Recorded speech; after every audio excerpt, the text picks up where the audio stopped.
Hey guys, here in an instructional video for a new feature in the time cards, which is the field batch entry. This is going to allow us to be able to input time easier when we have a crew of guys.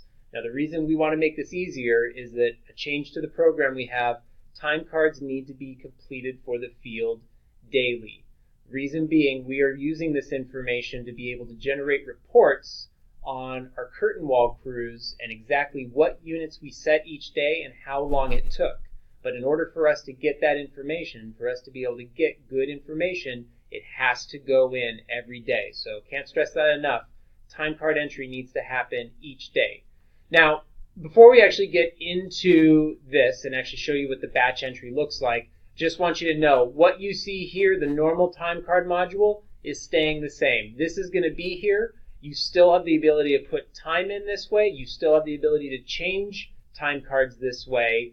You still are going to add people to your crew in the same way as you always did to be able to get your drop down of people. So none of that's going away. All this is doing is simplifying day to day how you put in time. So if we go ahead and click,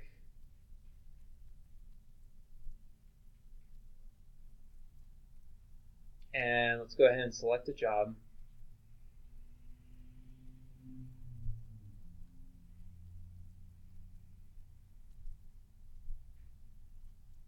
We'll select a system. Okay, so this is you'll notice I have a page here. Over to the left, I have a series of guys. These are all the guys that I've entered onto my crew from the original page that we were on. So again, you add and subtract guys the same way you always did.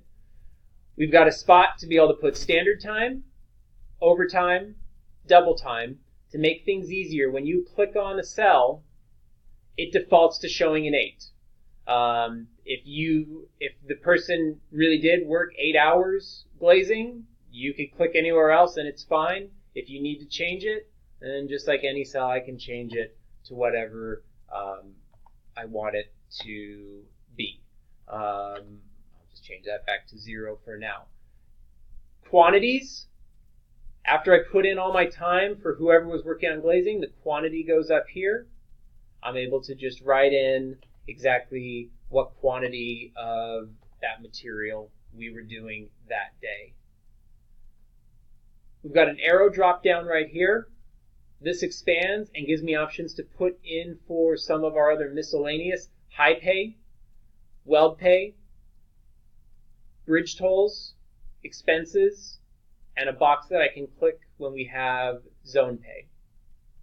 You'll notice that every time I make a change, screen freezes a little bit and the wheel spins. This is because to make sure that you don't do a bunch of work and then lose it because you get called away to something else, it's updating every single time you put something in. So it's real time updating it. We've got a note spot up here. This is just for when you're working on curtain wall. You're able to put in a note if there's something that you want to be able to let the PM know or let your boss know about how unit setting went or if there was a problem. You've got a spot here. Kind of heads things off so that maybe we get fewer phone calls. We also can change the job and go up to field non-paid monitored.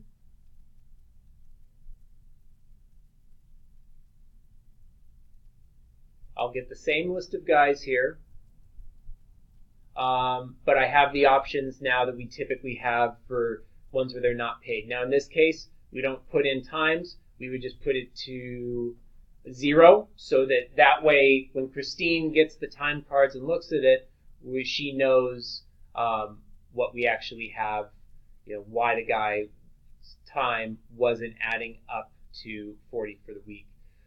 Got a spot where we can click on time card summary.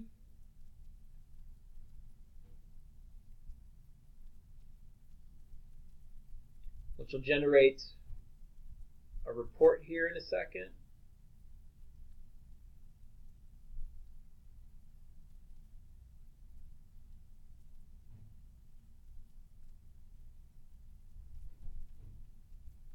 Slow connection, guys.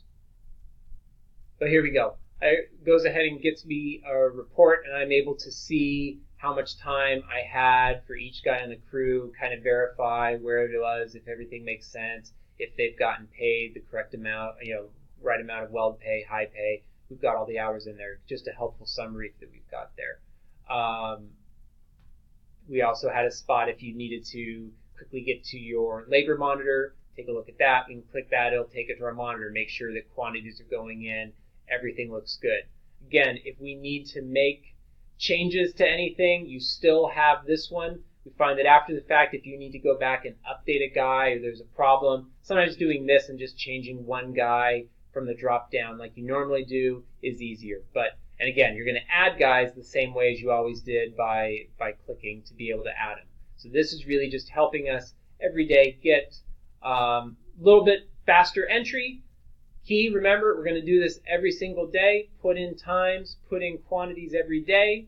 That way we get good information. Make sure when you're setting units, you're also clicking units off the pallet every single day. That way we know exactly what units you set on which day, and we're going to get the best information out of the reports. If you have any questions on this, you should talk with your boss. But that's it for today. Thanks, guys.